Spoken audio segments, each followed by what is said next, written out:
शादी के चौथे दिन ही बीएड का इम्तिहान देने जाना था।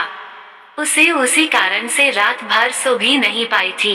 किताब पढ़ते एवं उसके पन्ने पलटते पलटने कब सुबह हो गई पता ही नहीं चला।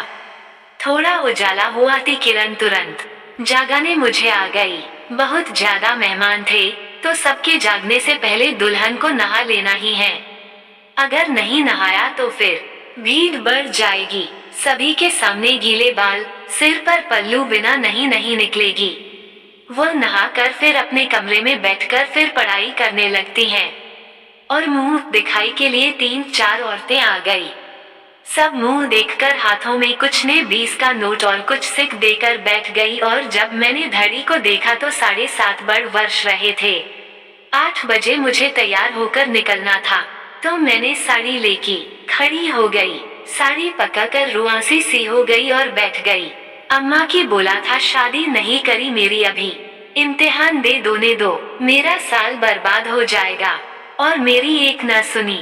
नौकरी वाला का मिला और मुझे बोझ समझकर भेज दिया। आंसू पोंछते हुए बुदा बाहर गाड़ी आ गई।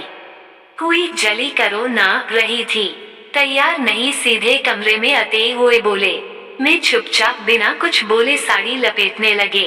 इन्ने में पीछे से सासू माँ कमरे में कुछ लेने आ गई। दुल्हन की यूं साड़ी लिए खुद ही देखकर माजरा समझ में आ गया।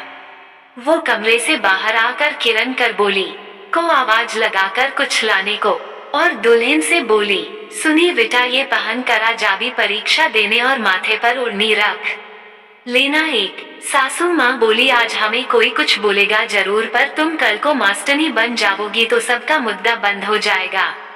अपनी बेटी वाला सूट सलवार बहू देने हुए बोली। उसने भीगी नजरों से सास को देखा। सासू माँ सिर पर हाथ फेरते हुए कमरे से निकल गई। पीछे से आईने में मुस्कुराते हुए दूल्हे म्यूं अपनी दुल्हन को देखने लगे। ऐसी रीत रिवाज ही क्या जी, हमारे बेटी बहुओं को अंगी न बढ़ने ना देना ना।